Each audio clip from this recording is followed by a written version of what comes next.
What up, everybody? How we all doing this Saturday night? How we all doing? This is the Proto Man Transformers Slag podcast live stream Saturday night main event. It's the main event. We're going to be talking about Hasbro Pulse. A lot of Hasbro Pulse stuff. A lot of news this week. So that's what we're going to be doing tonight. We're going to be covering that. There's some new news that just broke barely an hour ago too, so I'm going to be covering that too. And then we'll do some super chats and chill for the rest of the evening. Talk about some stuff we got this week. Little things here and there. Little things. It's amazing how the second I go live, all of a sudden the viewership spikes. It's like they wait for that 8 o'clock sharp. And Aaron Archer's here. Everyone's here. Awesome. So let's jump into that. Before we get into the Hasbro Pulse Fan First Friday stuff, we're going to get into some of the other news that happened this week. The first one that we're going to cover is, I have to move all the images down. I totally forgot. We're professional here, of course, at this podcast. Totally forgot to bring everything down. There we go. So the first thing we're going to talk about is the Transformers deck building game. We finally got some more information, a price, a release date, how the cards are going to look, and everything like that from Renegade Game Studio. They posted their instruction booklet or the rule booklet for how to play the game online, and so that kind of gave us a larger indication of everything we're going to be getting with this set. And it's a whole bunch of cards and a whole bunch of craziness. And they have this thing on the Renegade Game website and on Amazon, supposedly also, and Big Bad Toy Store. If you pre-order the game before August 2021, you also get an exclusive Jazz Booster Pack, which is exclusive to the pre-order.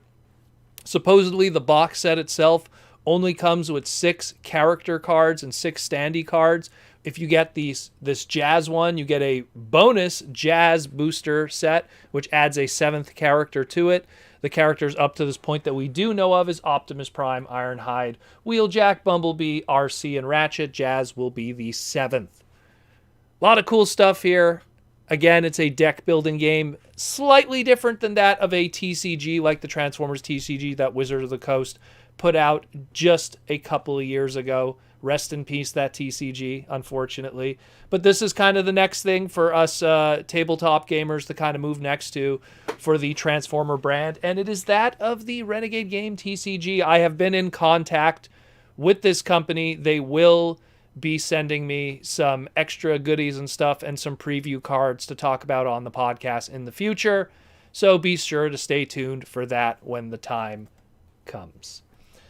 Let's get into some toys now, because that's what we're all here for, the toys. And we're going to start with the first one that was revealed from In Demand Toys. Oddly enough, Hasbro Pulse did not talk about or show this item, and it is that of a Generation Selects Artfire. We have no price, we have no release date, and I'm surprised that they didn't even have any kind of a launch for this to pick it up. I guess this will be at some point in the future, maybe the next Fan First Friday, Transformer Tuesday, Cybertron Saturday, Waspinator Wednesday, whatever they're going to go with, Megatron Monday. But this is Artfire, based off of the 1987 Headmaster's Target Master character. It was originally an extremely expensive repaint of the G1 Inferno mold using Cyclonus's Nightstick Target Master. They repainted it, and what we have here today is the Generation-esque, Classics-esque version of Artfire. I think it's great, in all honesty, and considering that Artfire never got the reissue treatment from the, I guess we'll call it the retro vintage reissue side of things of G1, combined with the fact that Artfire, mind you, has always had some kind of modernized take, whether it be Masterpiece or the United line with his original Universe Classics mold. So it's no surprise that Inferno gets this repaint treatment. And it's Inferno, and it's a great mold. So I think it looks great, and a lot of people have been saying, chances are if they're going to look at Hauler, they're going to look at that grapple mold, and that'll probably be the next repaint afterwards. I want to hope they'll do something a little extra with Hauler, and not just let it be a straight-up repaint. Maybe maybe just a little something, a little extra, maybe some Energon goodies, I don't know, some extra accessories, just something to make it a little more interesting with his Constructicon origins in a lot of ways. But still, we don't know much about this yet. Again, no price, no pre-order date, but we'll probably learn about it in the near future. But we do got tons of images here, so it looks pretty cool. Next up, we have some listings for the Transformers RED line and some other stuff too. So a whole bunch of EAN codes popped up, Walmart listings, Target listings, Toys R Us listings, a future Transformers RED line, aka the Robot Enhanced Design line, as well as some Kingdom and some Studio Series 86 stuff. So we have from the RED line a Generation 1 Shockwave, a Generation 1 Galvatron coming, and 2 Transformer Prime characters in Transformers Prime Optimus and Transformers Prime Megatron. I guess if you're going to have a wave case of 4, you got to have an Optimus and you got to have a Megatron. So that's no surprise there. Looks like Hasbro really wants to continue the celebration of the 10th anniversary of the Transformer Prime line. And no better way to do it than really show accurate versions of those 2 characters from the Transformer Prime line. Although, to be fair, the original toys from a while back in 2010 and 2011 were pretty good. I think they were pretty good. When I look at like Galvatron, I think Galvatron's the one that really needs something that could go towards show accuracy. So I dig it. I think it's great. Again, Shockwave is one of my favorite Decepticon characters, so any Shockwave, anything is always welcome in my opinion. But good news for the Prime fans, and I mean, there's supposed to be a wave apparently before all of this even, in that of Knockout from Transformers Prime in the RED line. So there's a lot of Transformer Prime coming. We got that RC already, we have that Knockout coming, we already have the 2-pack with the Breakdown and the Jet Viacon from Hasbro Pulse. We have the Megatron from Hasbro Pulse. And now we have these 2. So plenty of Transformer Prime love going on in the very recent from the Hasbro side of things. So we'll see what the future brings with that. Afterwards, also, we have a listing here for a Transformers War for Cybertron Kingdom Voyager class blaster. And from what I was being emailed and told from the secret stuff behind the scenes, he's supposedly supposed to come with Eject also as his pack-in. That then leads to speculation with other stuff, specifically how Studio Series prices and packs their materials when it comes to a budget of figures. We look at the Studio Series movie RC triplet 3-pack, and we go, well, I guess maybe you could have 3 cassettes in the similar fashion in a deluxe price point, and then you could have all your blaster cassettes in some shape or form. So we get a blaster coming at some point. Makes sense that it's the Voyager scale, considering that Soundwave, specifically the Netflix one, is in the Voyager scale. So for the first time, those 2 could really face off head to head and not be, painfully out of scale with each other since that original G1 mold, which Blaster was a big boy. And I love Blaster. It was my first Transformers, so I dig it. I dig it a lot. And speaking of my first love, it seems here Studio Series 86 Voyager class Hot Rod variant. That's what everyone's saying online. That's what the listing says here. Is it going to be a pink repaint to match the off colors of the 86 movie's color correction? Is it going to be something completely different? Maybe something that matches the ACOM Studios colors? We don't know. It could be a black repaint. It could be anything. But we will find out. It's pretty vague, that one, unfortunately. And speaking of vague, we also have the listing after this one. San Diego Comic-Con 1. Some kind of box set, some kind of exclusive figure. We don't know. It has a product number. It'll probably show up somewhere. We will see. So that's it for it. Now let's jump into Fan First Friday. So Hasbro Pulse had a Fan First Friday on the 21st of May that just passed. And the overall arcing theme was celebrating the 35th anniversary of the greatest movie of all time, Transformers, the movie. And essentially, they were going to show off some Hasbro Pulse product, specifically that of the Studio Series 86, talk about some DVDs, and then some, and that's what we're going to do today, is cover what they showed off. A lot of people were saying they were not happy with the reveals and everything, but to be fair, a lot of those reveals were spoiled by outside sources. So stuff like a certain Wreck-Gar that we're going to talk about. Let's just say the excitement and the reveal was slightly softened by those individuals. So if you didn't really like the stream, I think you got to blame some people on the outside for that one. But let's jump into that. So first up, again, Studio Series 86, Voyager class, junkie Wreck-Gar. Looks spectacular. I've already said it before, and I'm going to say it again. This is like what I would expect of a masterpiece. I really believe that. I really, really do. I don't know how you can improve on this. I really do. Like, it's just, I mean, short of like his chest opening up and having a little, TV in his chest, talk TV kind of thing. Otherwise, it's incredible. The way they pulled off the motorcycle mode, the way they pull off the robot mode, even the little articulated nipple cannons. Like, there's so much going on here. The spikes on the wheels, which have not been done with that character up to this point, despite all the different versions that he's had as figures. His little pinwheel axe is still maintained. He has even the ability that if you have two Wreck-Gars, one can ride the other. It's not hard to knock them down. It's getting them to stay down. That's the trick. And it looks great. It looks really good. Unfortunately, right now on Hasbro Pulse, it went live and it's sold out at $31.49. I guess people have just been going crazy. They bought two because they want to do what they see here. And maybe doing a little bit of army building. But, supposedly in the future, we're going to be getting a junk heap / generic junkie in the future. So if you're someone who doesn't mind waiting, pick up Wreck-Gar and then wait for junk heap, and then you'll have a proper guy that he could ride on top of, I guess, with no pun intended. But speaking of army builders, let's talk about the next one here.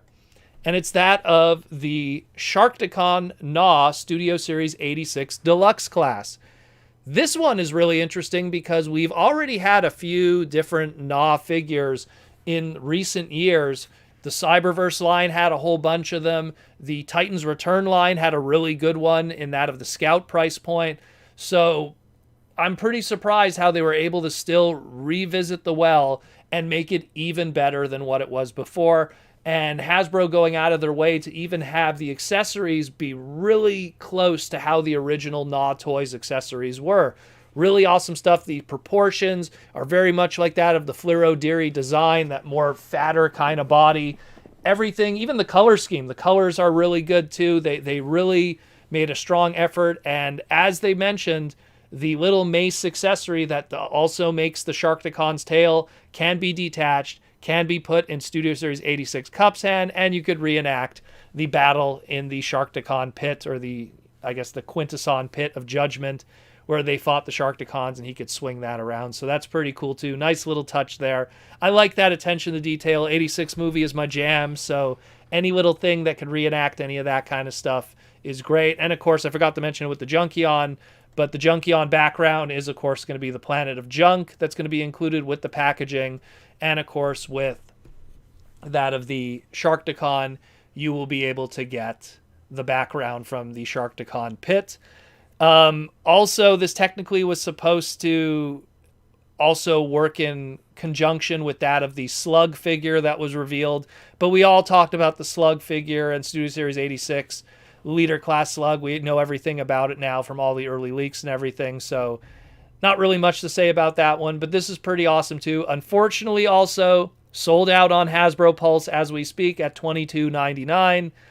And this is one that probably people were army building like crazy. I was talking to a few people that bought 2 at one shot, 5 at one shot, used multiple accounts. Yep, this is going to be one that's going to be army built a lot. And considering I think he's still going to be like 1 per case in a single case kind of thing, he's going to be a tough one, I worry about, for people just because of army builders. But we'll see what happens. Still pretty cool. I dig him a lot. He looks great. He looks really good considering how many Sharkticon toys we've had in recent years. This is still surprising that they're still able to do something that looks spectacular. Next up, what do we got? We got Shattered Glass. So they showed the next member of the Shattered Glass collection. So first we were shown Blur using the Deluxe Class Studio Series 86 Blur, new head sculpt, New comic book included with Casey Collar cover. Then they showed us the Voyager class Shattered Glass Megatron, which uses the Siege mold and same kind of story. It has the Casey Collar exclusive cover included with it. And this time around, we have Shattered Glass Starscream using the Jetfire color scheme, harkening back to the original Shattered Glass Starscream back with BotCon 2008. And again, people are probably going, well, why are they using that Siege mold? Well, Shattered Glass Starscream in 2008 used that Cybertron kind of mold, which was kind of a Tetrajet, really was in a lot of ways. Came out around the same time as the Titanium's Starscream came out, that was based off of also that War Within kind of Tetrajet design. There's a lot of similarities there. So to really stay true to that kind of idea, you'd have to use the Siege one, and you throw on that Jetfire color scheme, and then you add some brand new accessories just to make it a little different, much like the Megatron that came before it. You get a little blade weapon. They call it the Energon saber here. It could split into two separate sabers or make one giant Energon sword. I think it's a little bit of a throwback to Armada, how Starscream at one point was also a wielder of the the Star Saber sword. So it might be a throwback to that. It might be a throwback to then not in Energon, in Armada. And then in Energon, when he was known as Nightscream or Starscream in the Western dub, he also had a sword kind of thing going on. And then, of course, when we look at his Cybertron version, he had his swords that popped out of his Cyber Key gimmick, or his Force Chip gimmick, as it was called in Galaxy Force. So there's a lot of throwbacks to a lot of that kind of stuff. They call him the White Knight of Cybertron. That's according to Hasbro, not me. So very weird name. But either way, it looks pretty good. Looks pretty good. I'm looking at this like crazy, and I feel like if you part swap a bunch of stuff between all the Siege Seekers that we've gotten up to this point, I feel that we can make an Action Master Starscream now. Like, I feel like now that we got the white head sculpt and the certain white areas and everything, I think someone can make an Action Master Starscream, which is pretty crazy when you think about it. I dig it. This one is still in stock, so good news there. Still in stock, $38.99. You get also the exclusive Casey Collar comic book included with it, with the exclusive cover shown in the middle there. Check it out. Looks really cool. Again, Voyager class, Siege mold. Pretty awesome stuff. And the last thing they talked about was celebrating the 86 movie. So they talked about a special 35th anniversary release. Historically, the Transformer movie, and I talked about this on the individual segments a couple of days ago, but historically, the original Transformer animated 86 movie has always had anniversary releases, like the original VHS release, and then for the 10th anniversary, they did the VHS release with Rhino, which actually had the uncensored lines. Rhino, which was a Canadian-based VHS company that put out the 86 movie in 1996. And then in 2001, they did, for the 15th anniversary, they did the DVD release, which was just perfect timing because DVDs were really starting to come into their own in 2001. So they did a special edition of the Transformer movie, and then they did a 20th anniversary, which had that crazy lithograph cover, and then a 30th anniversary, and then a 35th anniversary we have here today. So many extras, so many crazy stuff they have promised. It might be stuff from the older releases. It might be new material. We do not know. All we know is that on the left right now, we have the Steelbook Rodimus Box Edition, which is available for pre-order not tomorrow, I think Monday. Monday is going to be the pre-orders are going to open up. And if you pre-order the Steel Box version from Shout Factory, you will get a special Rodimus Prime opening the Matrix lithograph. So that's tempting as hell for someone like me. As for everyone else, on the right, the 4K Ultra HD edition will be in mass retail later this year, so you will still get an opportunity to get this movie in one shape or another. That'll probably be something on Amazon and store retail and everything like that. Either way, still pretty hype, pretty awesome stuff. Again, 86 movie. They say they color corrected it. I can't imagine how much more they could have color corrected it, but at the end of the day, it's a lot of stuff. It's a lot of stuff. And I'm really excited about it because it's just another excuse for me to own this movie for the millionth time already. We got a super chat question from ADE613, and he wants to know, do you think that the distribution problems that Hasbro is having will eventually be resolved? Also, can super glue fix cracked and broken clear plastic? I'll just go into the super glue question quickly. My go-to, by the way, guys, when it comes to fixing Transformer toys and super glue, I go with Gorilla Glue. I love Gorilla Glue. It's probably the best glue that you could use for fixing Transformer toys because there's a lot more fidgeting when it comes to Transformer toys. If it's a part that's really fragile and it's an area that isn't really seen, then you could use rubber cement. I find that's a really good one too. But rubber cement doesn't look nice when you glue, but it fixes it. So, and it would work with clear plastic problems issues too, with rubber cement.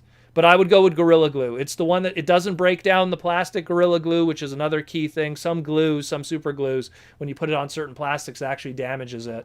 So that's the first thing I want to cover. The second thing here, where you mentioned distribution problems, well, that's a region-to-region thing, unfortunately. It really has to do where you are in the world and what's going on, because certain places have really good stock because they're closer to distribution centers and allocation centers, and some places just really don't have good stock. Combined with the fact that if, like, we use an example, like let's say a Walmart, if a Walmart toy manager feels that the stock is plentiful and you're just stuck with a whole bunch of Wave 1 Kingdom stuff that isn't moving, they're not really encouraged to then get more product if the old product doesn't sell yet, even when it's put on sale. So it really is a unique basis kind of thing.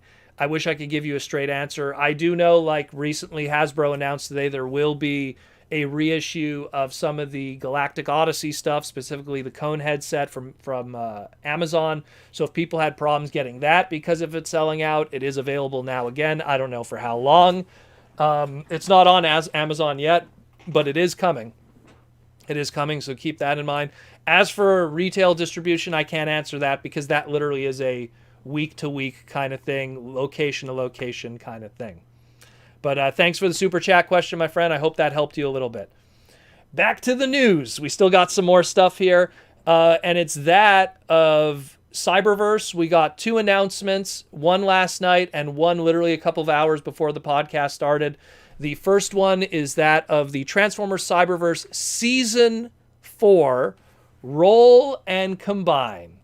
So this is very similar to the Robots in Disguise 2015 gimmick, where they had the Crash Combiners, where you had 2, I guess we'll call them simplified Scout class figures from the line, and you put them together and it does a Super Link kind of gimmick where they flip down, Crash Combine, and everything happens. And we have here Bumblebee with Swoop, which make Bumble Swoop. Sure. I hope they didn't trademark that for the future. And then we have Megatron here with Slug, a.k.a. Slag, that turns into Slugtron. I kid you not. They are what they are. The Cyberverse line is a very gimmick-heavy kind of line, and this kind of stuff is just kind of par for the course. And people are confused by it. They're, why is a Dinobot with Megatron? What's going on here? I wouldn't worry too much about it. There is a lot of Cyberverse toys, and I talked about it on the segment this morning. There is a lot of Cyberverse toys that have no fictional correlation to what goes on in the show. It's just, hey, wouldn't it be cool if this figure comes with armor? Hey, wouldn't it be cool if this figure combines with this thing? Hey, wouldn't it be cool, like, you know, where's Cheetor and his aircraft carrier? It wasn't in the show, but it was literally one of the main features of Cheetor's toy when Cyberverse put him out there. So I wouldn't worry too much about it. Big or small, there's a lot of gimmicky toys in that line, and not all of them influence what the fiction is moving forward. Another example of big, expensive product, and is the second thing of Cyberverse, was the announcement also of their Roll and Change line. Now, originally the listing was called Roll and Transform, but I think we all know what's going on with that. Hasbro is really trying to avoid using the transform word. They like to use convert or change because those are just more, I guess, trademark worthy for them as opposed to transform, which they can't get. So it's 2 very large figures that have a combination of different gimmicks. MSRP $49.97 according to the Hasbro, the Walmart listing here. and it has the roll it and it converts gimmick. So very similar to that. If anyone remembers back in the day, the animated Supreme class Optimus Prime I think it was called Roll Out Optimus Prime, where you just rolled it across the ground and then it transformed and stood up and it was transformed. You could even see with the Bumblebee in his crotch region and in the ab region where that gimmick could work too with the car mode. So it has that gimmick. It also has stuff from the Battle Call gimmick from Cyberverse, where it has the light up chest that is sound activated. It has Energon armor pieces that you could plug all over it. So it has those Energon armor gimmicks. And it has 10 button activated sound effects and voices. It's a big, expensive, kid-laden gimmick toy. I understand it's not made for you guys and the fans and the hardcore fans, but there is clearly a market for it. They keep making these, and people keep buying them, so somebody's enjoying them. Maybe it's the Eastern market. There's got to be someone who's buying this stuff and enjoying it, but it is coming in the future, and this is what it looks like. Pass for me, unless I get it for like $1. Then I'll pick it up. But it is what it is, like I always say. Let's jump into some sponsorship just for a moment before we get into what we got this week. So Symbiote Studios, like I always say, provides our t-shirts, our pins, and our plush. We got Grimlock over here. Big Grim. Be sure to pick them up from Symbiote Studios, officially licensed by Hasbro. A lot of cool stuff going on with them and all the cool products. Again, their Grimlock and their Starscream is their two newest ones at $24.99 for a big old plush. They got a lot of other cool stuff too. Again, their pin sets, their Transformer t-shirts, their G.I. Joe related stuff, and of course their other brands, like they work with Tripwire Entertainment with Maneater, and they're even working on some other Hasbro brands too. This is a teaser for one. I showed it last week, might as well show it again. In the near future, Green with Evil, another giant robot, will be getting his plush form. So be sure to check that out. And of course, also, if you picked up the IDW Transformers issue number 29 of the ongoing series during the War World, you will see a cute little ad for Symbiote Studios and their plush series. So if you want to get a nice little cute little ad of Symbiote Studios, pick up issue number 29 of Transformers IDW War World. It's happening.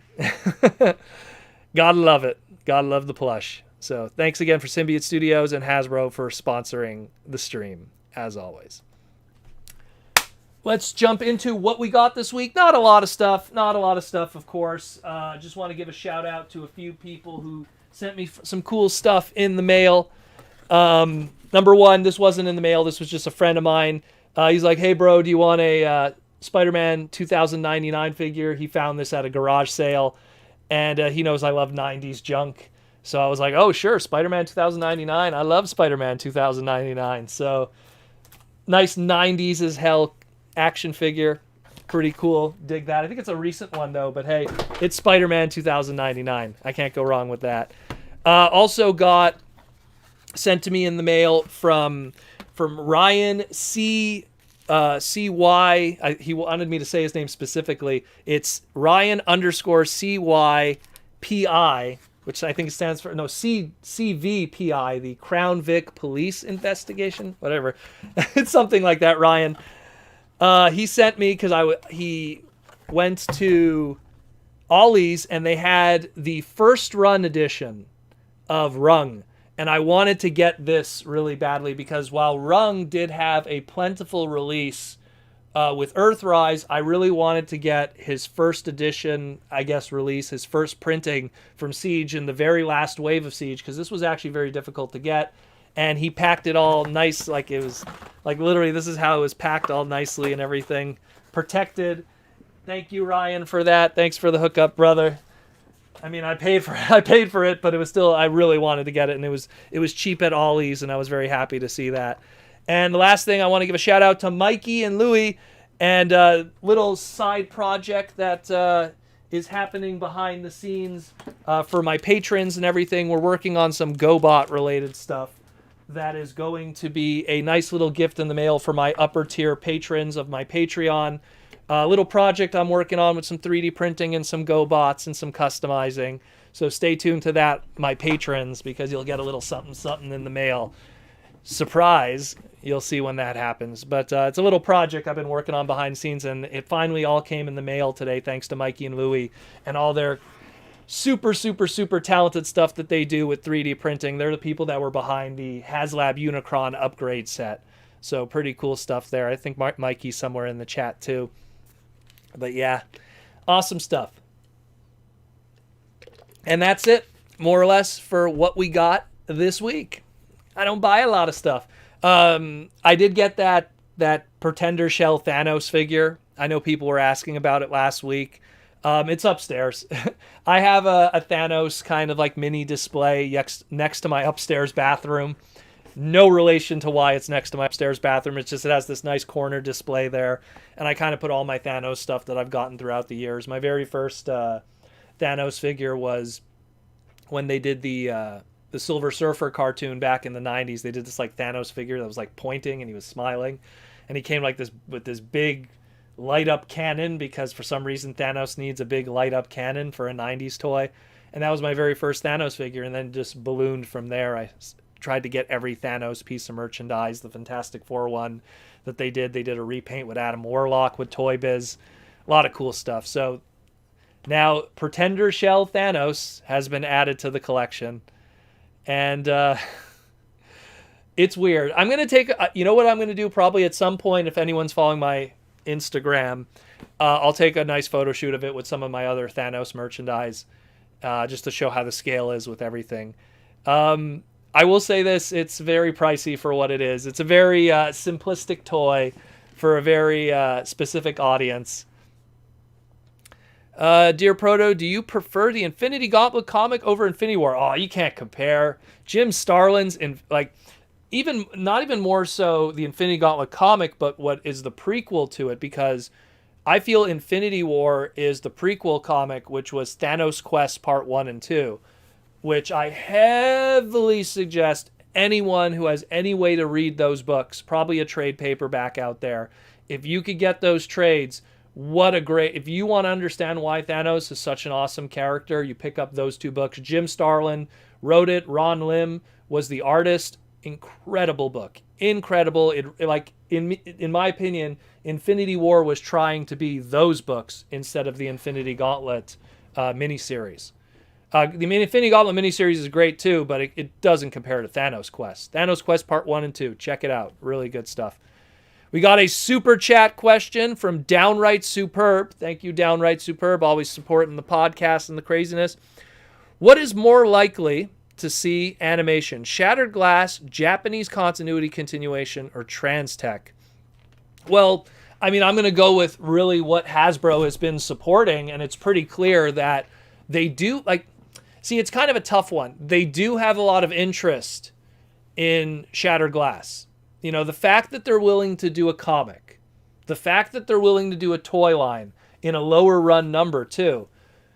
I would feel of those three, currently, that's the one I feel is going to... If you would have asked me this like 2 years ago, before we even knew Shattered Glass was going to be a thing and being brought back, I would have said Japanese continuity. I'd be like, why would they do that Bakon stuff? But clearly they're seeing the value of it, primarily because it's a repaint pond. You know, like you do Shattered Glass, you don't need to make a single original mold. You just do repaints, throw in a few extra accessories onto the sprue, and the rest is history. So it's something that, the way I see it, I would see Shattered Glass probably getting that.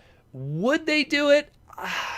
I wouldn't see it being used for mainstream TV, maybe like a weird Netflix special where it's like, when good is bad, when bad is good, the evil Autobots versus the heroic Decepticons.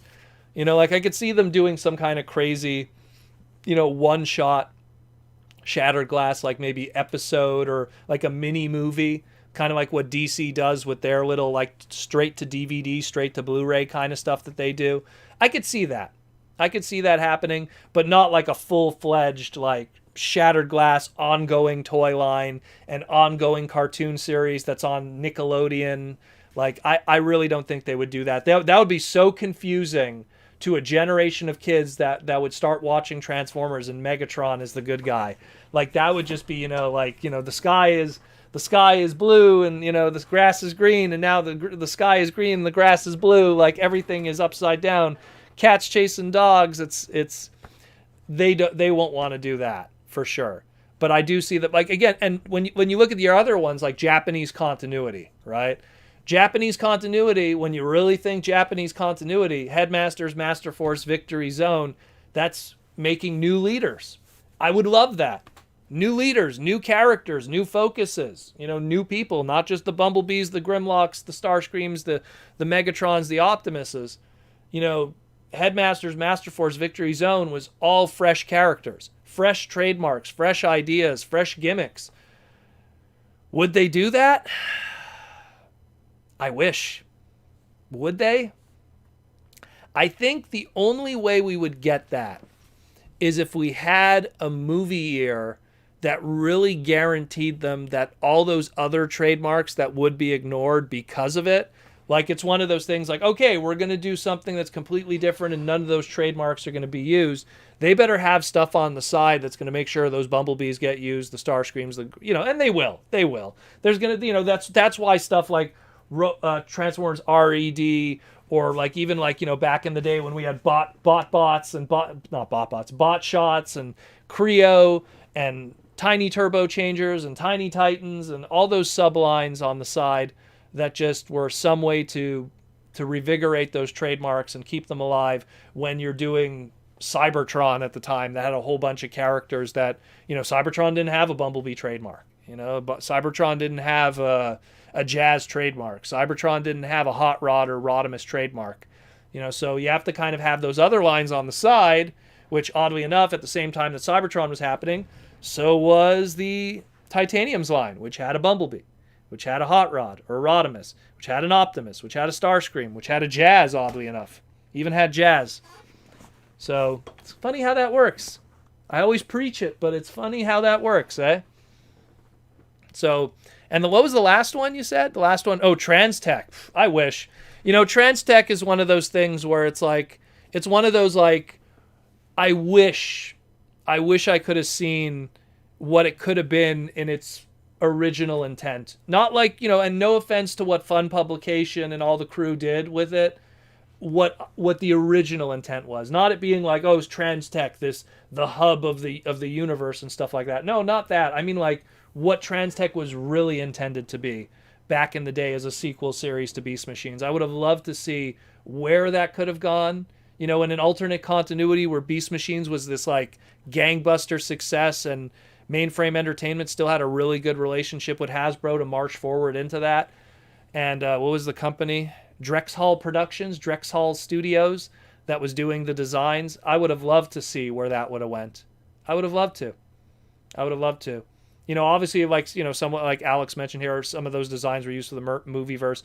Yeah, well, they influenced a lot of things. Look, they influenced Armada, they influenced animated. A lot of those designs kind of creeped their way into other areas, ultimately, in the end. So, but I'm just saying from a story standpoint, like, where would it have gone? Optimus Prime coming back in the face of Primal being gone, like, I would have loved to see what that story would have been. I would have loved to see that. Even if it was just using, those web diver molds. I don't care. Like, I would have been interested to see what they would have done. For sure. But yeah, of the three, like I said, definitely, Shattered Glass, downright superb would probably be just the best way to go about it. Just because it looks like that's what Hasbro is really standing behind right now. And the logic is, when you're doing a toy, and I mean, when you're doing a toy line, and you're doing a TV show, you really want to have that synergy. You want it that the show is on TV, people watch it, and then they have the toys readily available to them. We live in a world today where it's not like they watch the show and they have to wait till tomorrow to go out to the store to buy it. People can literally impulse watch a show, binge it, and then turn around and go to Amazon and do next day shipping on stuff. And you want that product to be readily available for those people who, without, way a better term of saying, they get addicted and they want more. It's like, oh my God, this Transformer show is amazing. Shattered Glass, I want to get a Starscream figure. Oh, he's so cool. and then go to Amazon and buy that product. That's so important. That is so important. And considering how, and I mentioned this last week, how the Grimlock Mirage 2-pack, the Beast Wars one from Kingdom, that Battle Across Time 2-pack, that was the #1 seller on Amazon. Amazon's going to make an effort to really stock Transformers in the future. So there's a lot of important business work that needs to be done with that when it comes to a line. We got another super chat question from Downright Superb again. After this mini masterpiece era, what's next for G1? Well, there's a lot of rumors. There's some rumors saying that they're going to go with a Transformers Prime kind of direction, something that's a little mixture of movieverse with a television series, which what Transformer Prime was. The other rumors are it's going to be a giant kind of return to the combiners kind of thing. We're going to see more combiners again, and then they're just going to kind of revisit that. And if they continue the storyline with what's going on with War for Cybertron, we're entering the Beast era. They'll probably go back to sleep again and wake up on modern Earth, and before you know it, we're in a Heavy Metal War Season 1, Devastator, Constructicons, or in the case of what the leaks were online, if they are true, Menasor. So we'll see what happens with that. There's so many unconfirmed rumors. I talk about them on the podcast to just kind of dog-ear them and go, hey, this was mentioned. We'll revisit it in the future if it's real. If it's not real, then we know not to believe that source. But we'll see what happens. I mean, me personally, I feel if I was given Excalibur, if I pulled the sword out of the stone and I had to make the next decision, it's in one of those things where I'd be like, well, then how did Kingdom do? Did Kingdom do well? Were the sales really good? Were they better than Earthrise? Because Earthrise is that 100% G1 flavor. So how did Kingdom do in comparison? If Kingdom didn't do well, then I'd move into that Armada, Energon kind of bubble. Specifically more so Armada. I'd really mine those kind of characters and trademarks, which a lot of them cross over anyways. In a lot of ways, you would still have a Hoist character. You'd still have a Red Alert character. I'm just looking over you'd still have Smokescreen, even though not a traditional Smokescreen. There's a lot of ways that I would tackle the Armada brand and have a lot of that kind of gimmickry brought back. And it wouldn't, look, they have the Battle Master price point. What you could do then, instead of having just the Battle Master price point be mini-cons that are pack-ins, now they could be separate kind of releases, which they did at one point. I think it was in 2000, I want to say around 2011, we had mini-con single packs even at one point that were done during with the smaller retailers and stuff. But that's how I would go about it personally. That's how I would have done it in a lot of ways, because it just makes sense. Just makes sense. Dear Protoman, what is your favorite Transformers Energon Igniter? Mine is Ratchet. I only have one, and I just got it because I think it was on sale of the Bumblebee ones, and it was Bumblebee, and that's it. A lot of those gimmick based kind of lines, I only really pick up stuff if it's ridiculously cheap. If they just somehow end up on red tag clearance, get it out of our face. Otherwise we're burning it in the back of the store. And I just wanted to get one Energon Igniter just so I could have the gimmick. And I believe if you had, when you buy it, you get the extra little engine thing. And so I could use it with the Hot Rod one. Again, all the Bumblebee movie stuff that was Hot Rod related, I picked up. So that was a given, but anything else, it was really just... Oh, and I picked up the Cliff Jumper just because I thought that was cool. Little Volkswagen Cliff Jumper was fun. But not much else, unfortunately. Is it impossible to do G1 again now?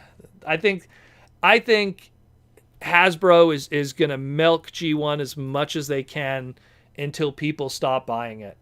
I really do feel that. I mean...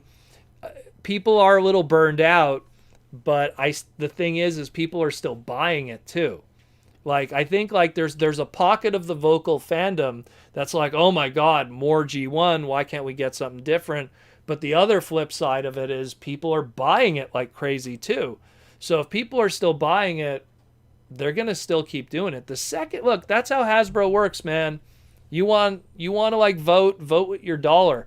Don't buy the product. Wait till it goes on sale. And Hasbro's going to be like, oh man, okay, people aren't liking this stuff. They're not getting excited about it. We got to do something different.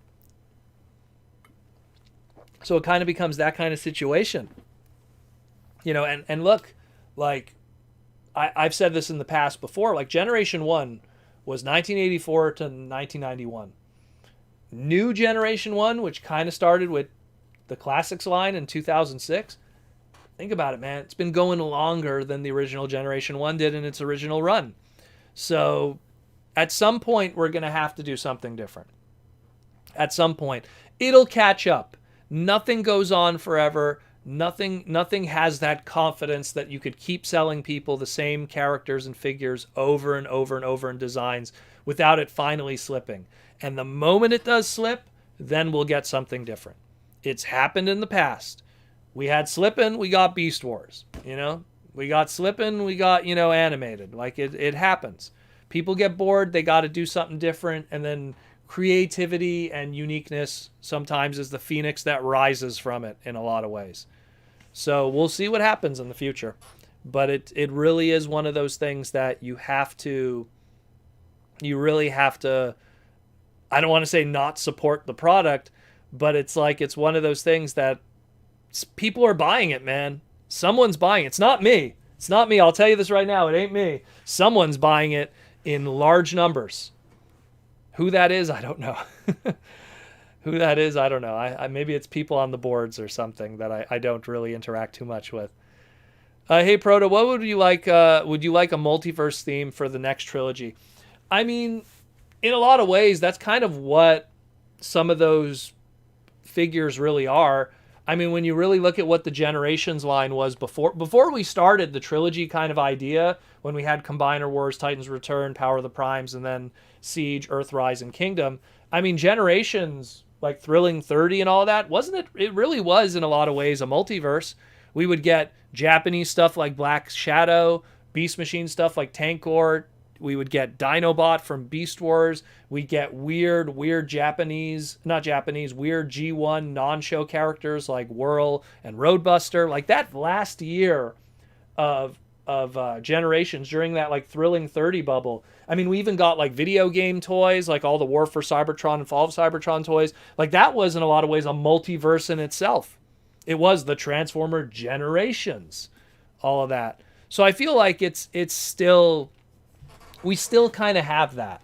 We still have that ability. I mean, like, look, I was just showing, you know, here, like Rung is straight up an IDW character, you know?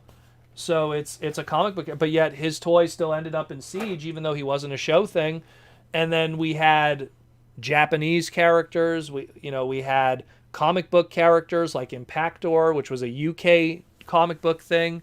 So there's still that opening that even though you have a flavor of a line that's supposed to be this kind of direction, all of a sudden out of nowhere you get, I don't know, like you're doing Kingdom, and then out of nowhere you get like UK Thundercracker Action Masters. I wouldn't be surprised. So I could see that happening at any point. Even when there's a theme, it could still be interjected at any point. Not to mention because of the Generation Selects line too. Where are we at here? Hey, Proto, 2 questions. When is the Kingdom trailer going to be released, and when will Hasbro go back to animated? Kingdom trailer will probably come out 1 month before the TV series. We're scheduled, like mentioned over there, for July 2021. So last time when we got the Earthrise trailer, it was a month before. So in June, stay tuned. Your second question was, when will they get back to animated? Hasbro has a weird relationship with animated. I don't know if it's a Cartoon Network kind of thing, but or maybe it's just the opportunity is not there. I don't know, but I'd love to see more animated product. I'm with you on that one. I would love to see way, way, way more animated products. But it's just, it gets to a point where, you know, it gets to a point where you feel it's starting to get intentional, where they're just like, you know, an animated anniversary year passes and you get 0, you know, and you just go like, you know. I've said it before, like if BotCon would have continued during that Fun Publication run when I was working with them. I would have done an animated year like that. That was my logic was always, what were the box sets that in the past sold very well? The 2006 Beast Wars box set, the Shattered Glass box set, and the 2011 Beast Wars animated box set. Those are like the three ones that were just like, they sold out right away. So you got to keep revisiting those, because those are the ones that do well and are received well by fans. And then when they stop doing well, you stop doing it. And I just felt that there was opportunities to take those old molds and some molds that Japan made that the Western market never got, like, you know, a Hydro Dive Bumblebee, Blackout, the Wingblade Optimus Prime. You know, like, you could take those molds and then do stuff with them and release them in the Bakon market, and then we would have had more characters, more fun, more repaints, you know, do a proper deluxe class size cliff jumper instead of just that activator. There was a lot of ideas. There was a lot of ideas on the table, so many, and they just never came to fruition, unfortunately. And maybe one day in the future, maybe the opportunity will present itself again in big box sets from conventions that are pretty much decided by fans and stuff. Could be an anniversary thing in the future, but nothing confirmed right now, unfortunately. Let's grab a non-super chat question from, let's see. Hey, Proto, do you think the next generation's gimmick will be, I think, Power Masters and Combiners? Well, again, like I said before, the rumor is a return to Combiners, but just kind of like upscaling them. So instead of them being like a bunch of deluxes with a Voyager, it's supposedly supposed to be, I guess, a Commander class with a whole bunch of Voyagers or deluxes that are larger. It's not really 100% confirmed, but it's pretty much to make bigger Combiners. And I think it's also because we're going to be getting our first ever Masterpiece Combiner with Raiden. So I think that we're going to get Raiden through that Japanese West Coast, that's going to be Eastern Coast kind of planned thing going on. And when that comes out on the West Coast side of things, they're going to be churning out all these Combiners, and it's going to be Combiner Wars all over again. So anyone who didn't pick up all those Combiners, man, how many years ago was that? It was almost, feels like 6 years ago. Was it 6? Man, 6 years ago. Whew. You know, so if it was 6-7 years ago, anyone who missed out on those will get another opportunity.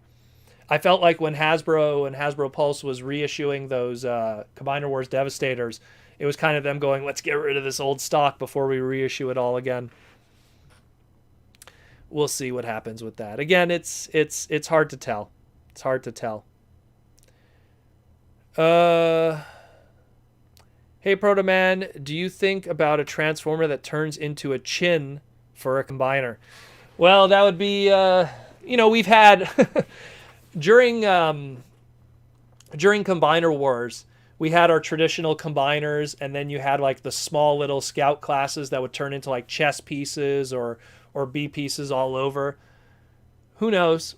Who knows what they'll do? But something where it's a chin Combiner, I don't know about that. You know, there's been stuff that turns into helmets. There's been stuff that turns into weapons, but never facial pieces. You know, unless you count, like, I guess, when you go into the Brain Masters, they become the face, I guess, or the brain, technically. But that's a whole other story. Man, we have a lot of people in here today. I actually want to take a moment and give a shout out to Joshua Perez. His birthday, him and his brother Abe, it just passed a couple of days ago. So shout out to the super talented twin duo of Perezi of Josh Perez and Abe. Happy birthday to them. I think it was the 20th was their birthday. Was it? I mean, yeah, it was the 20th. So happy birthday to them. My birthday's coming up too. I'm a Gemini. So coming up really soon. Let's see here. Let's take another question. Do you think we will get a new generation's Gear Swerve figure anytime soon? I'd have to check the trademarks on that. specifically both for Gears and, well, specifically Gears specifically. Um, I know that we had those retro reissues, so that probably clocked in something for a good 4 years right there.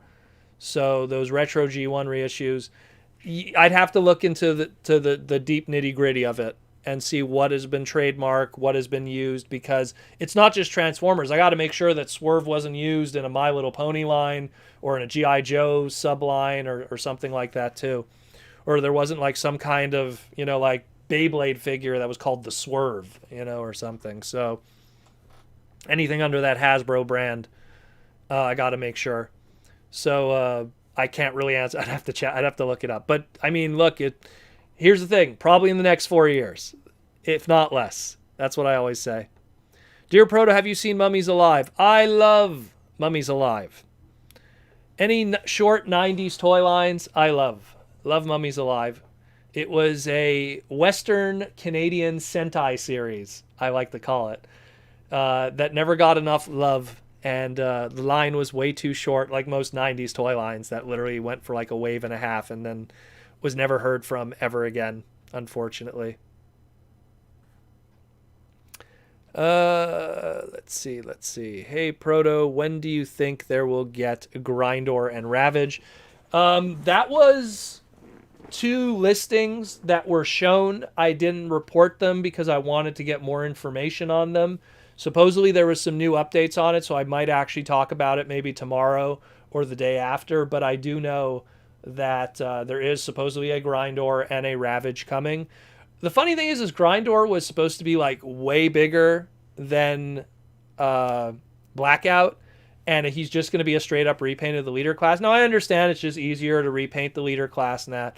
But I mean, he's something that when you really think about it, like from a technical standpoint, not like from a business standpoint, because it would just be a waste of money, but he's something that, the way I see it, he should have been like a commander class, and the leader class is the Blackout. So who knows? Hey, how do the Pokemon copyright work? Exact same way, man. Exact same way. Every single one of those damn Pokemon each have a trademark in the West. The difference is it's product. It's not necessarily like, individual, like, let's put it this way. If they feel that there's no need for that Ivysaur trademark to be trademarked and used for the next 4 years, they just won't trademark it and use a product. And they don't really worry about that too much either, because a lot of Pokemon product, when it's released, sometimes they don't even put the names of the characters in like a 4-pack or whatever, as someone who's bought some of that merchandise when it was under the Hasbro banner before Jax got it. But I mean, the way that I see it is it's not because that's a Japanese property at the end of the day, and Japan has a whole different trademark and licensing law, so it's very complicated. I'm pretty sure Pikachu is protected. Let's put it this way. We got a super chat question from Joseph Ritter. Thank you, Joseph, for the super chat question. What is your stance on Hot Pockets? And do you have any BotBots? I've had Hot Pockets in the past. There's three kinds of frozen, microwavable pizza handheld snacks that are available in my life that I've had. I've had Hot Pockets. I've had Pizza Pockets, which were done by McCain, if I remember correctly, which is the more circular one. And then you have and then you got Pizza Pops, which were done by Pillsbury. I find that Pizza Pops are the best. It's the highest quality. You get the most amount of filling, and you don't burn your mouth as easily. Pizza Pockets by McCain are the devil, because if you microwave it and you bite into it, all the stuff falls out and just falls on you, and you burn yourself. And it's not really good quality, I find. I find the crust is kind of garbage. Hot Pockets are good too, but I find myself eating like 2 in a sitting because there's not enough, and I eat a lot. I'm a skinny guy, and I work out, but I eat a lot. I need a lot of carbs and a lot of protein, and the Pizza Pocket just doesn't do it for me. Excuse me, the Hot Pocket just doesn't do it for me because I have to eat too many of them to feel full. Where the Pizza Pop, Pillsbury. What a weird question. Now you're going to make me hungry. Joseph, you're making me hungry now. What time is it? Okay, I still got an hour on the podcast before we could go grab a bite. And do I have any bots? Yes, I do. That very first wave of bots, I got practically everything because it was just so unique. We had pizza slices, hockey pucks, erasers. We had a whole bunch of plants. Like, I have a huge display of them. Like, I got like these little like clear plastic displays. I got it from like Chinatown in Toronto. They had these beautiful little like glass displays. It's similar almost to like what I used to store my my little, I guess, energy stuff from Earthrise and everything. But they had these cool little glass display pieces that you could stack, and I put all my bots in it. And now what I do with bots is now I just kind of pick and choose the really cool, unique designs when they pop up. When it's got, oh, this one's a rubber ducky. This one's a Christmas tree. This one turns into a piece of soap with a little bit of poop on the corner. No joke. That was a real thing. His name was No Snope? Snope? I don't know. Anyway, they had a weird name. Wasn't trademarked. But a lot of those bots, I usually get the weird ones. I like getting the weird ones because who knows when we'll ever see that again. Like, we have a Transformer that turns into poop coming up from bots named the Dukes. I have to get him when that comes out. I have to. Who knows what's going to happen with that bots line and what's going to be done with it, but we will see in the future. But thank you, Joseph, for the super chat question. And Joseph, be sure to pick up Transformers number 29 from IDW. You know why. Hey, Proto. Would a Transformers fighting game similar to Forge to Fight be a good idea for a console video game? Forge to Fight, I played it quite a bit when it first came out. I'm a big fighting game guy. Love my Street Fighter, love my SNK titles, you know. But Forge to Fight really is a cell phone kind of thing. It really is, and it's because fighting games are very twitchy.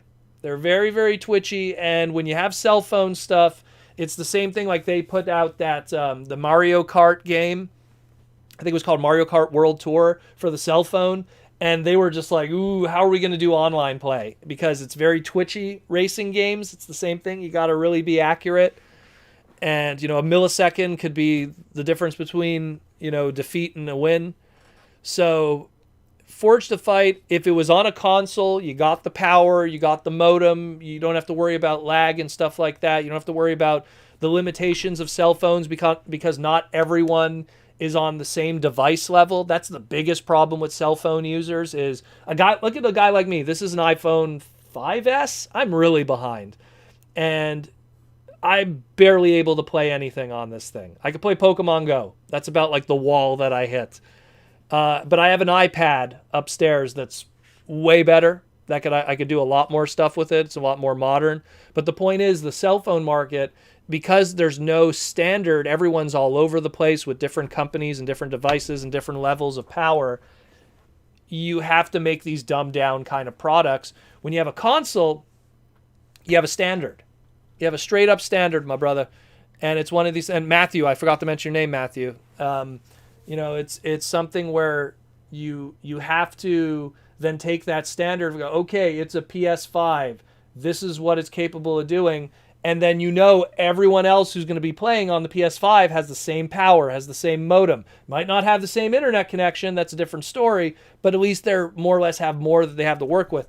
When you do Forge to Fight on this, who has an iPhone 5? Who has an iPhone 6? Who has better processing power? You know, who has, you know, like better internet connections? Who has better Wi-Fi? Who has better, you know, there's so many factors with cell phones. And then we're talking, is it Apple? Is it, you know, Samsung? Is it LG?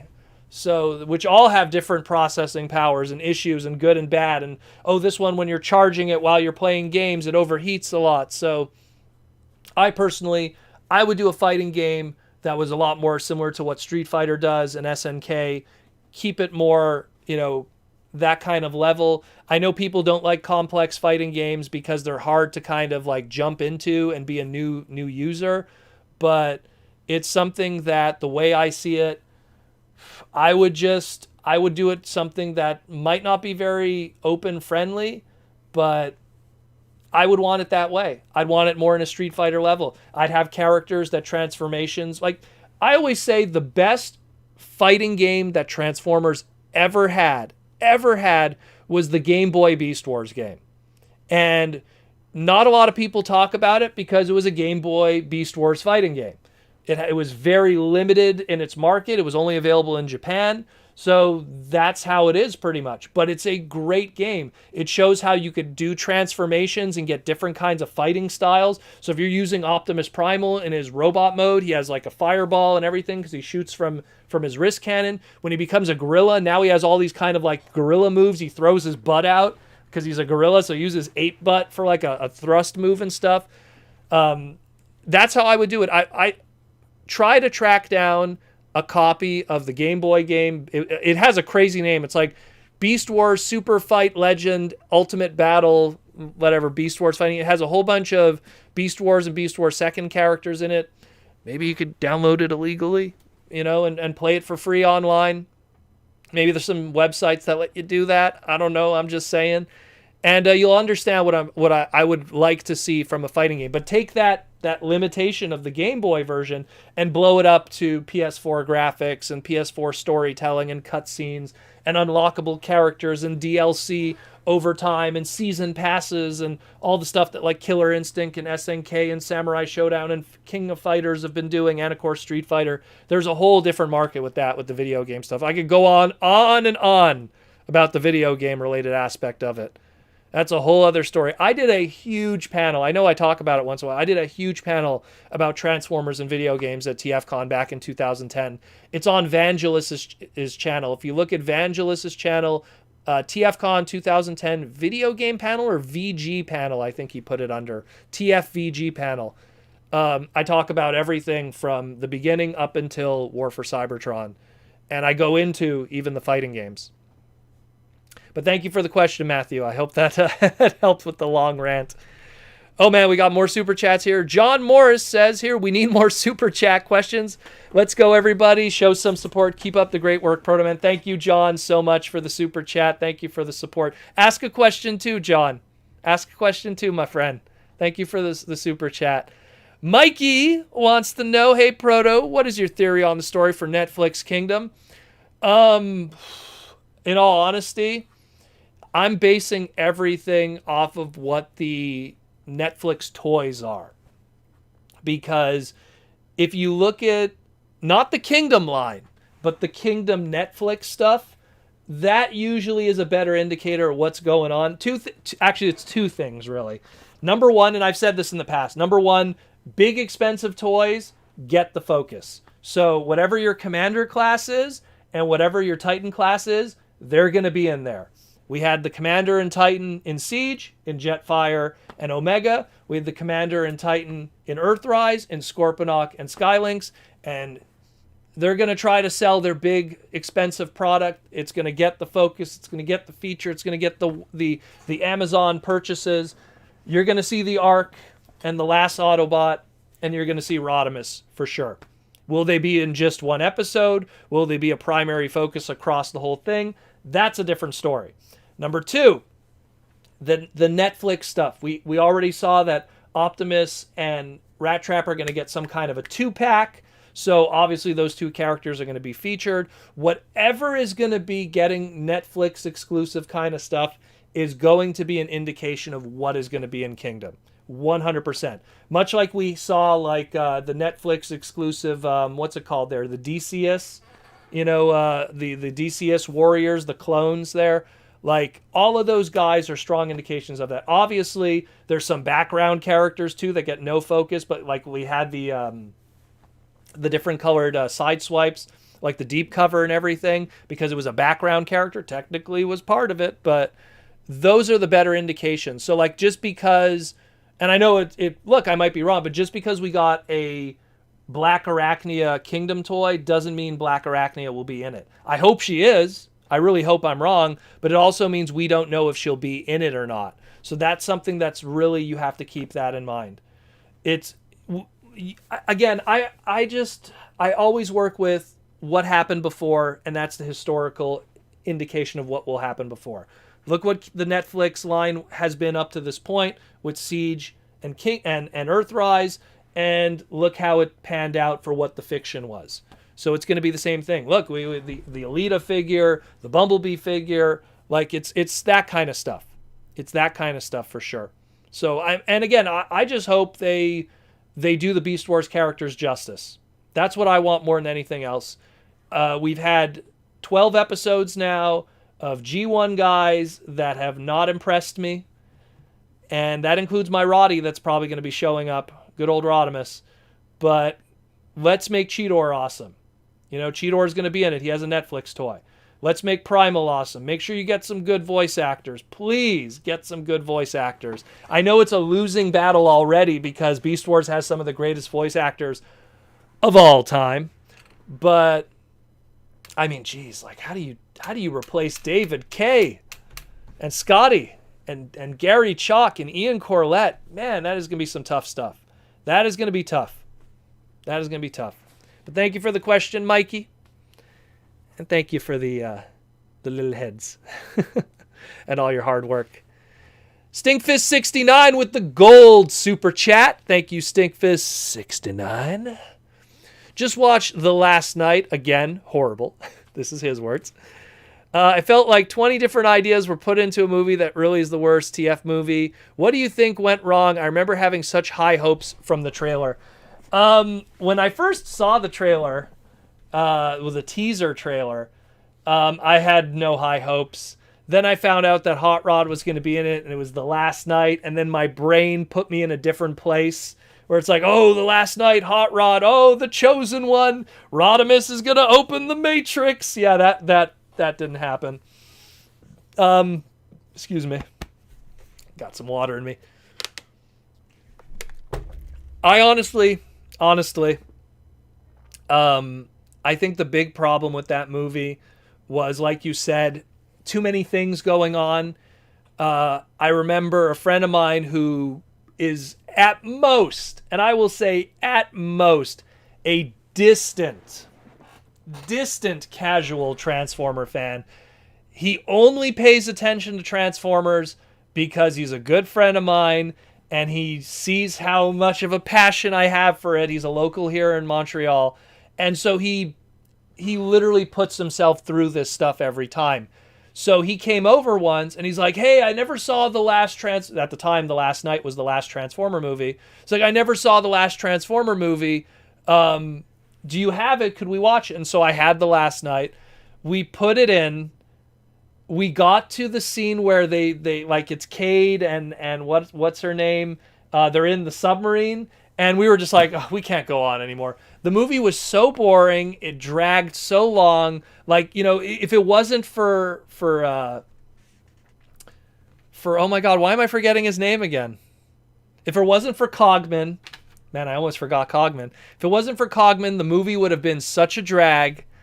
And this is a movie that had Hot Rod in it. So you think it would have been like, oh my God, it's the best of all the movies. It's got Hot Rod, the French Hot Rod for some reason.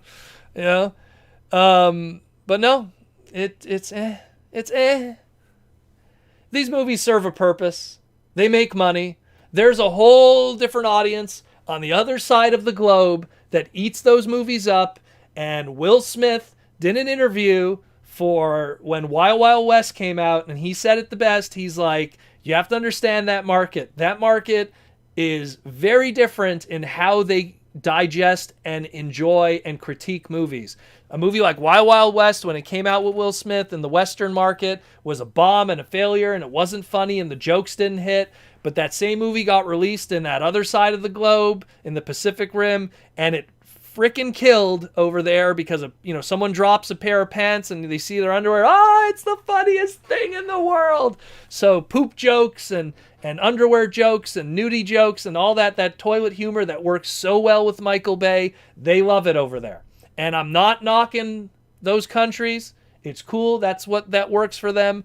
But that's also why those movies keep trucking forward and still have that kind of stuff. It is what it is, unfortunately. It is what it is. I didn't want to end on a bad note there. But yeah, of the Bay movies, the 2007 one is the only one that has a good pace. You know?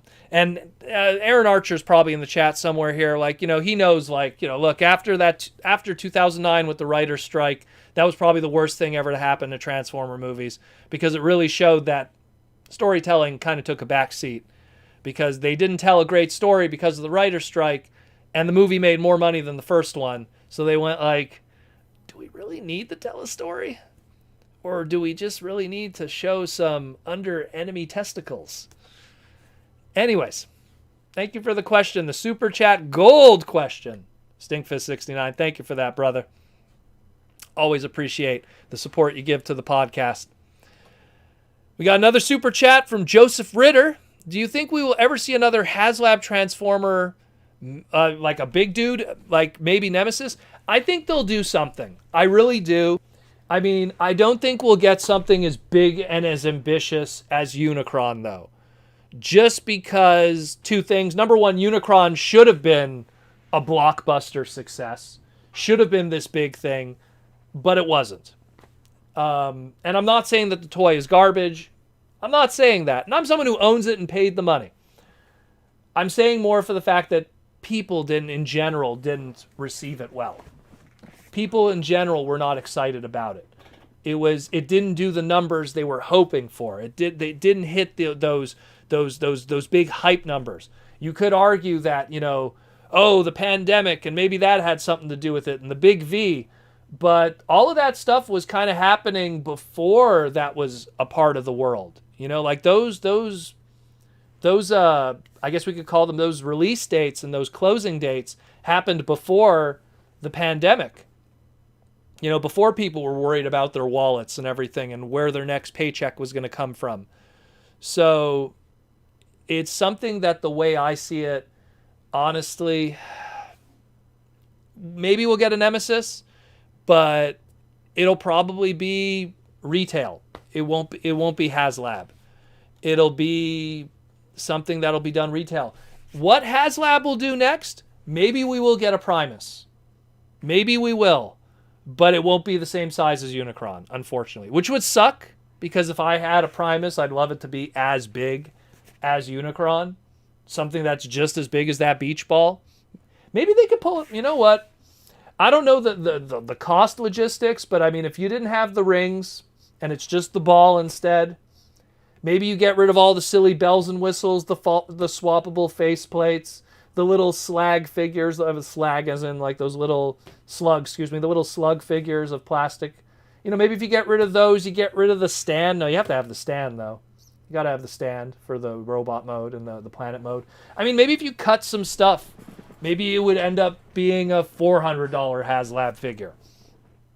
Don't involve Flint Dilley for no reason and put him on the paycheck. No offense to you, Flint, but I mean, like, Flint was a part of that project, and for like a digital comic that no one got to physically own, So, like, I mean, it's, to me, I would figure out a way to make it the same size, so it's a good companion piece with Unicron, but find where you could pull away from the budget somewhere. And don't just do a straight up retool repaint of Unicron. Please don't do that. Try to do something at least, unique so people could be excited. Someone says here a HasLab Tidal Wave. I don't know about that one. The problem is that keep this in mind. Whatever Hasbro is going to do for this HasLab project, that's going to be their big centerpiece project. That's going to be the turkey at Thanksgiving that everyone is looking at. So that's going to be the product that they're going to bring to Toy Fair, that they're going to bring to San Diego Comic-Con when the world opens up. They're going to bring it to New York Toy Fair. Not New York Toy Fair, New York Comic-Con also. They're going to bring it to the Texas Comic-Con. They're going to bring it all over the world and show off the prototypes, show off the colored test shots, show off the final product, get the hype going. This is going to be the big thing. Tidal Wave? Look, I like Tidal Wave. I got Tidal Wave in the crew over there. There's the purple and there's the other colored one. I like Armada, but I don't see Tidal Wave being someone that could be that centerpiece for a big project like that. Not to mention, how much would it cost? Are people going to want to spend $200 to $300 on Tidal Wave? Let's say they don't do $400, $500, $600. But even $200 for Tidal Wave, I don't think so. I don't think so, Tim. I don't think so. That's a tough one. Like I said, Primus or Devastator. Those are the places I would go. Because Devastator is that big figure cachet, and people will buy that. You want it where people who are not Transformer hardcore fans are buying it.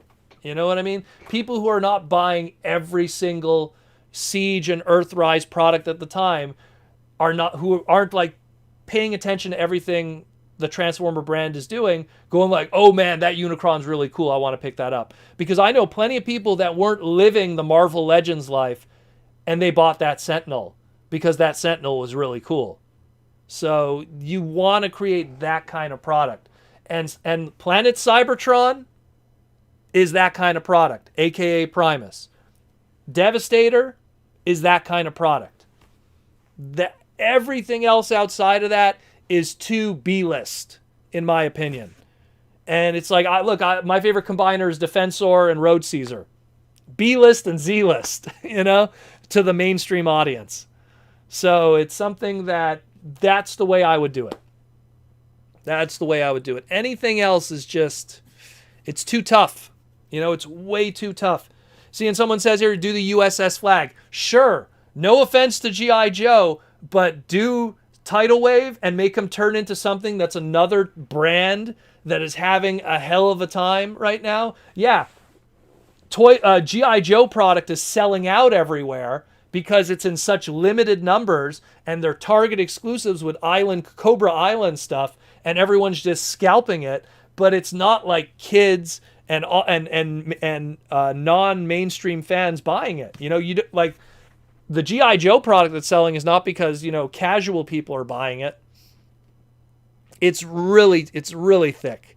It's a really thick question that involves boardroom meetings and sitting around and really making smart decisions for the long term for a product that's going to be carried around and used again as that centerpiece for the Transformer brand when you go to a San Diego Comic-Con, and to the booth left of you is Mattel showing off their He-Man product, and the booth to the right of you is Jakks and they're showing off their Pokemon product. You got to have your big fancy, let me grab them right now.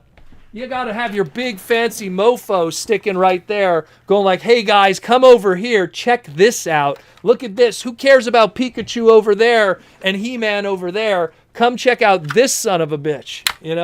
That's what you want to have. So it's something that, oh my God, is he heavy? It's something where you got to really have that product. Planet Cybertron, having Planet Cybertron and then having the big Primus figure in a glass display as the centerpiece of your booth for your Transformer section of your Hasbro booth. People are going to walk up to that. People are going to take pictures of that. People are going to share that on IGN, on video game websites, on message board forums. Tidal Wave, I don't care if it turns into the USS Flag, one of the biggest Hasbro toys ever produced. The G.I. Joe brand doesn't have that kind of power. It really doesn't. It really doesn't. I hate to break it to you, but it really doesn't. But yeah, hope that answers your question. That was a long-winded one. Whose question was that again? Sorry, so many things came into there. Oh, that was Joseph's question. Okay, thank you, Joseph. But yeah. Let's grab another one here. Let's grab another question. We still got half an hour left. Man, the time flies, boys. Boys and girls, the time flies. What about a HasLab Autobot City? Well, can we get something that is a orange Autobot City that turns into Metroplex? If it was a anniversary movie year, maybe. But that ship is sailing. Maybe for the 40th anniversary. For the 40th anniversary, they'll do a Metroplex, true to the cartoon colors, Autobot City. See you in 5 years, pretty much. You know, that's about as close as I could see that happening. You know, timing is very important too. It really is. It really is. So that's the way I could kind of see it. Hey, Proto, do you know what is the biggest hot rod toy in history? That would have to probably be, it's a tie between the MP09 Rodimus and the Metal Force PVC figure until I get the Commander class. Maybe the Commander class will be bigger. And supposedly there's going to be a super scale gimmicky Cyberverse hot rod apparently. So maybe that might be the biggest one. But right now, as it stands, I'd have to go with probably Metal Force hot rod. I'm trying to look between the two right now because I have my one on my desk here. He's pretty large. Some of those movie toys too. But either way, I'd have to go with MPO9 for now. Obviously, like there's third-party stuff that's slightly larger. Like, I mean, obviously, DX9 Carry is a lot more bulkier, but I'll go with that one. So wait, I won't be able to retire after the Snake Eyes movie. Look, I'll be honest with you guys. Straight up. I want that Snake Eyes movie to do well. I really do. I want G.I. Joe to find some footing. But I'm going to say this again. If you cannot make people care about G.I. Joe with Dwayne "The Rock" Johnson, then you can't make anyone care about G.I. Joe with anybody. With anybody. No joke. If Dwayne "The Rock" Johnson in G.I. Joe couldn't get people into the butts of those seats, forget it. Dwayne "The Rock" Johnson, the people's champion, got people to watch 2 Jumanji movies. 2 Jumanji movies. Not 1, 2 Jumanji movies. Yeah, Jack Black was there and Kevin Hart, but people were going there for Dwayne because The Rock is the man, you know? And the way I see it is, no offense to everyone that's starring in Snake Eyes, but people aren't going to be seeing it for the actors. And people already didn't come because of the characters, you know? Scarlet's going to be in it. Baroness is going to be in it. Snake Eyes, Storm Shadow. I know I'm forgetting somebody. Probably Cobra Commander is going to make some kind of appearance. But people didn't come to see it for the characters when it was The Rock. You think they're going to come see it now when it's random actors, 17, 13? And again, no offense to those actors. I'm pretty sure they're great actors. But they don't have marquee value. And people didn't go to see it when the marquee value was there. Bruce Willis was in that G.I. Joe movie. No one came. Come on, man.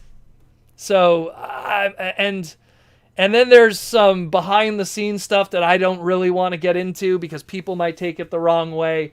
But there's a lot of other stuff where there's brand confusion going on because Hasbro is putting out the G.I. Joe line and they're putting out the Shang-Chi line, and there's a lot of similarities in those products, and I'm pretty sure retailers are going to be so confused with that too.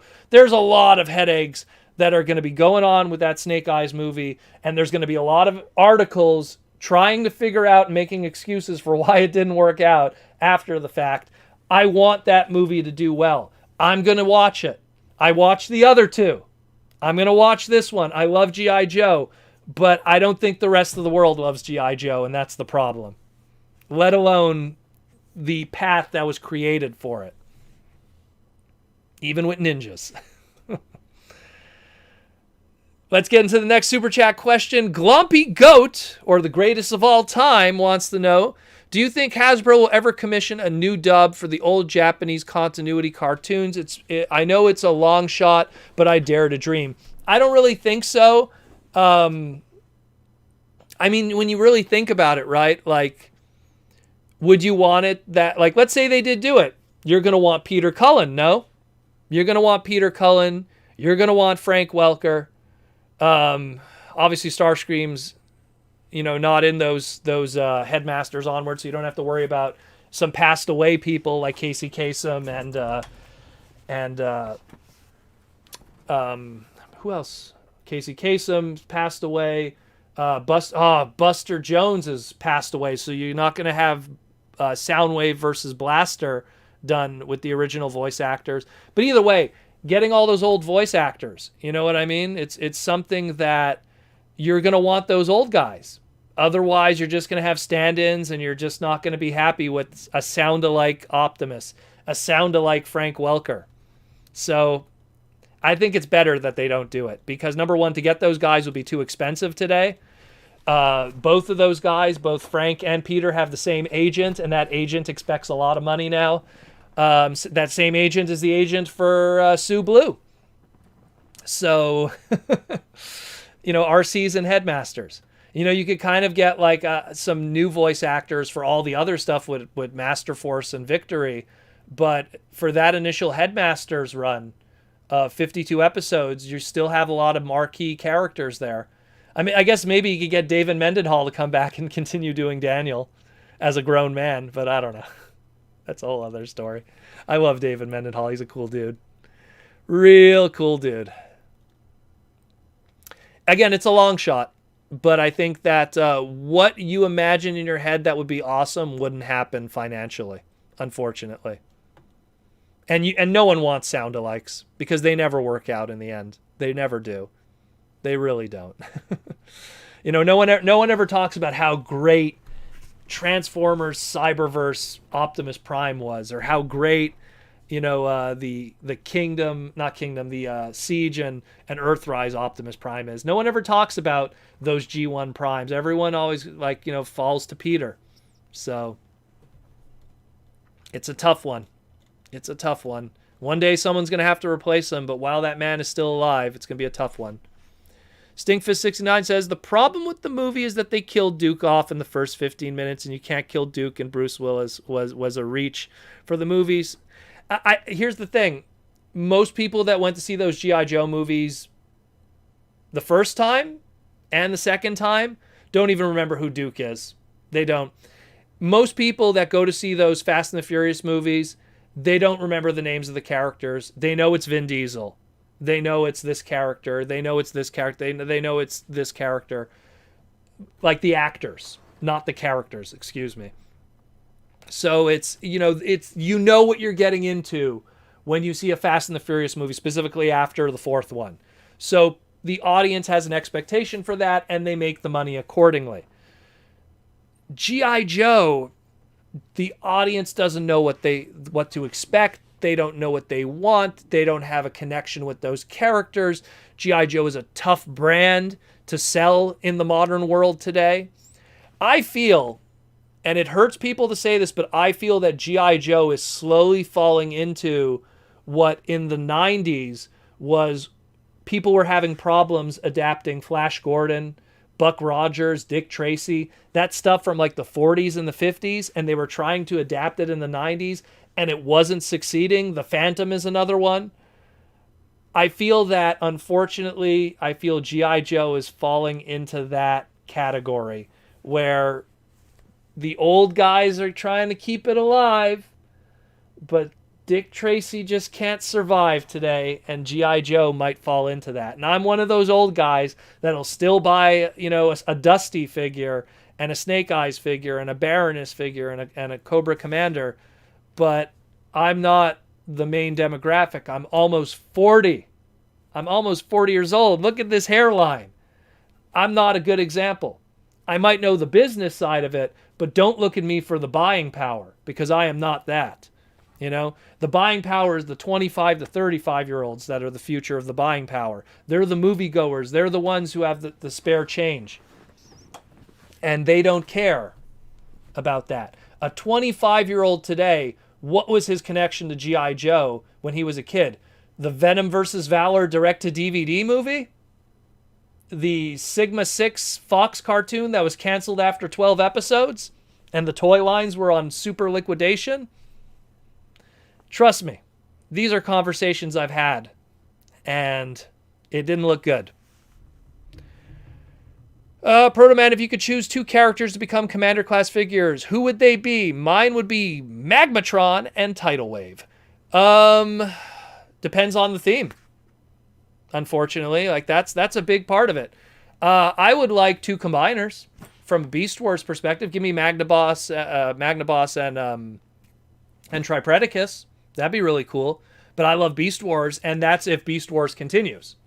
If it's Armada, yeah, I'll take your tidal wave. Sure, I'll take your tidal wave and I'll raise it with Ultra Magnus, aka Overload. Give me a really cool Overload. That'd be cool. If they don't want to obviously do, Unicron as a commander class to really have that Unicron flavor with Armada. Have a really cool Deluxe or Voyager class Sideways. Sideways needs a new figure, like that version of Sideways. I'd love a new updated version of him. But those two for sure. But it really has to do with the flavor. It really has to do with what we're going with. And then I would build around that accordingly into what would be the marquee names in relation to those sub-brands of Transformers.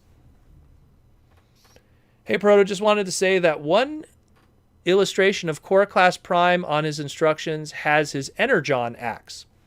Could have been a mistake, could have been something that maybe a repaint later down the line. It's on the sprue. A lot of times, I wish I had an example of it. It's in the other room. But a lot of times, those instructions, when they're made, they don't factor in what the repaint was going to be. And so sometimes that ends up on the instructions. So we might get a Core Class Optimus Prime repainted later, and he's going to come with an Energon axe. And it just ended up in the instructions because on the sprue in the factory, that Energon axe is there. It just always gets broken off and thrown away because that initial release. It's the same thing like Black Arachnia, Kingdom Black Arachnia, on her model sprue for the factory, she has that little ninja mask.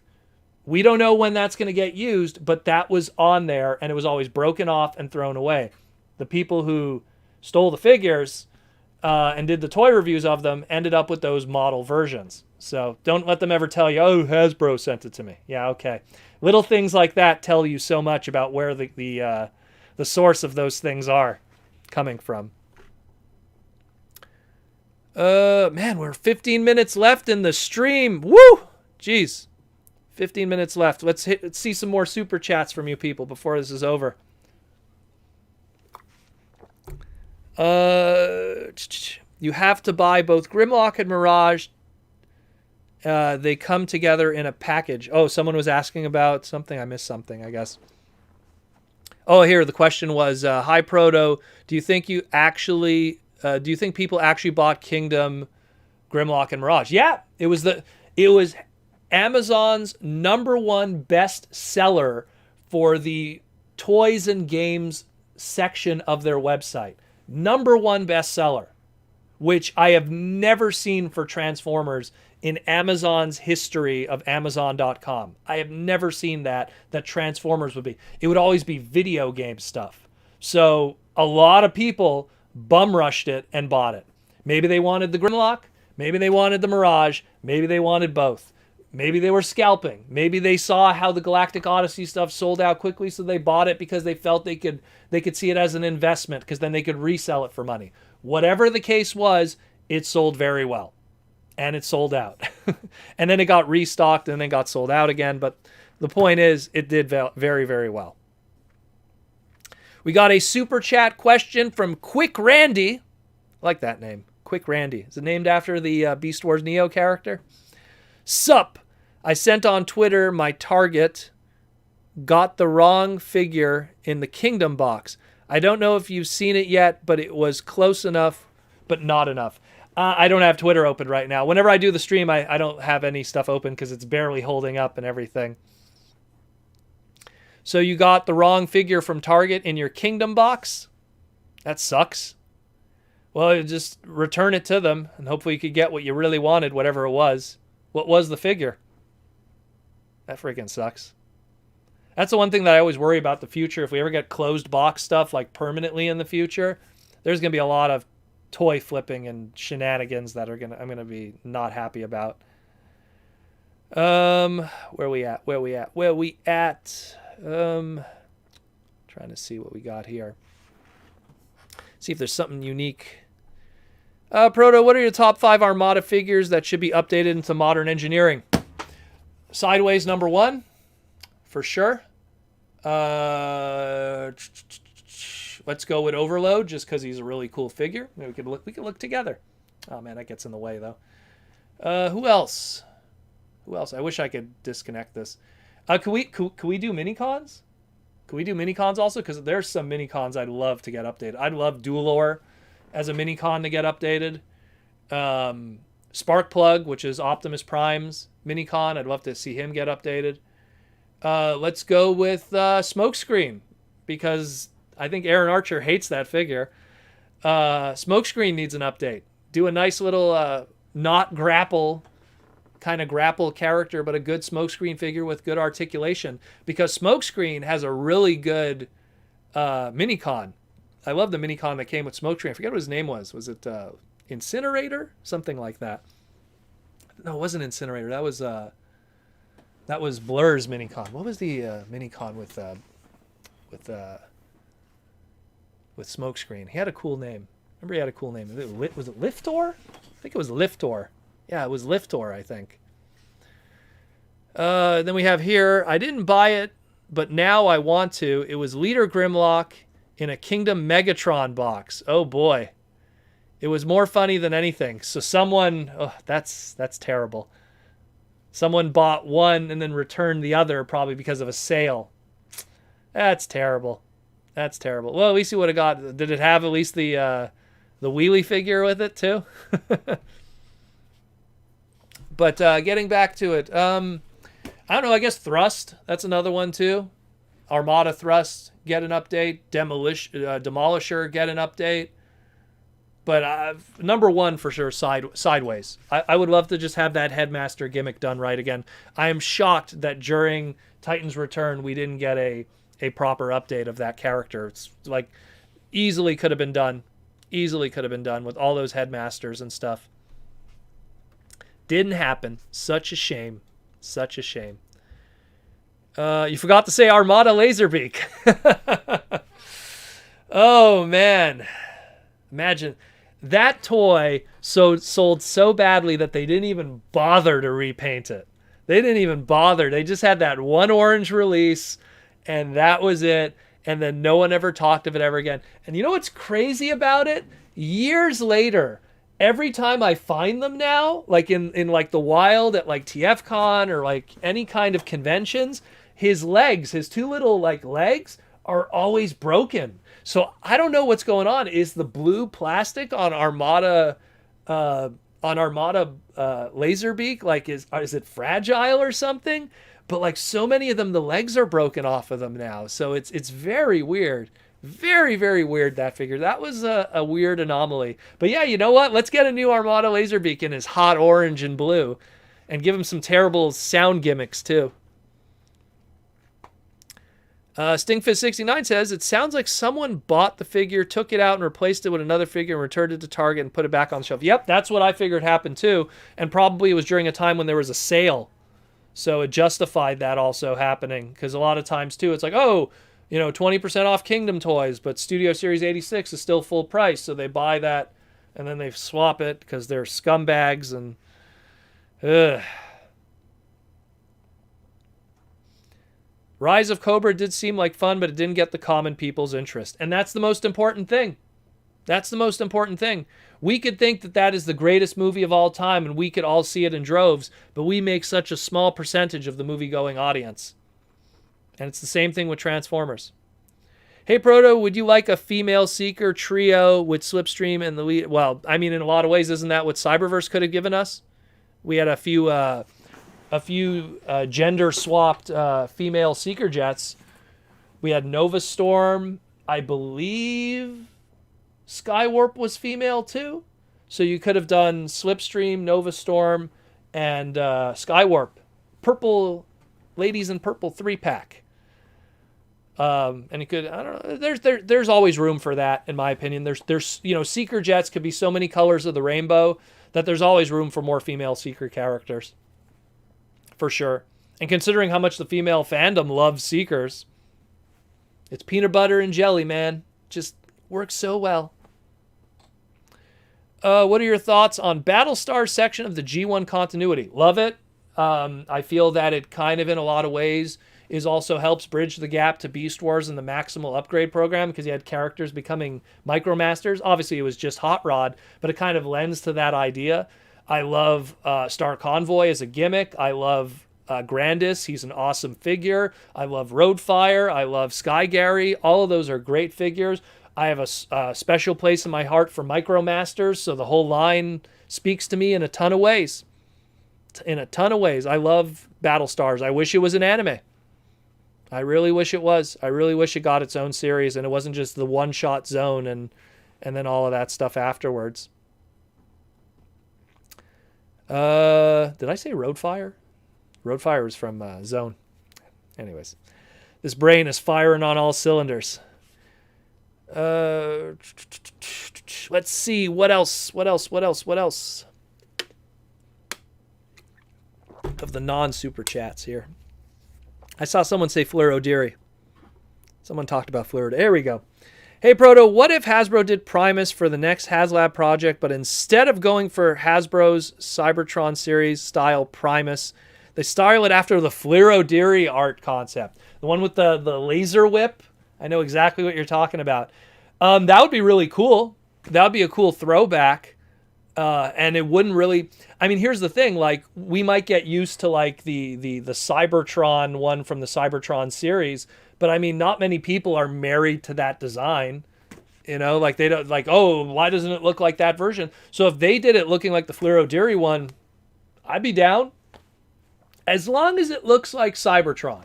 If it looks like a really good Cybertron and then it transforms into a cool robot with, you know, if you want to do the laser whip, Fleur O'Deary, crazy design, that'd be a cool throwback. I love everything that Fleur O'Deary does. He's such a talented individual that doesn't get enough love and respect within the Transformer world. Mostly because the TF Wiki is a weird group of people that I don't want to get into. Monzo's a cool dude, though, but the rest of them, they're a bunch of weirdos. But yeah, I think that'd be really cool. That'd be really cool, man. That'd be really cool. I'd dig it. Oh shit, Eric's here. Eric, what's up, man? Eric Mullins, check out his stuff too. He does good stuff. Hoping for the next crossover to be an A-Team or TMNT van. You know what, Eric? Like, if you would have asked me a year ago what I thought the next crossover was going to be, I thought it was going to be Knight Rider, because there was an anniversary coming up, and, like, you know, Knight Rider and Transformers have, like, small connections also because of, like, Peter Cullen doing voices for Carr, the evil version of Kit. So no, I could see the TMNT van if Playmates wants to play game, but A-Team would be the easier of the two to get. But would the marquee value be there? I don't know about that one. I mean, in the same way, that's why I feel like they kind of went with X-Men at one point.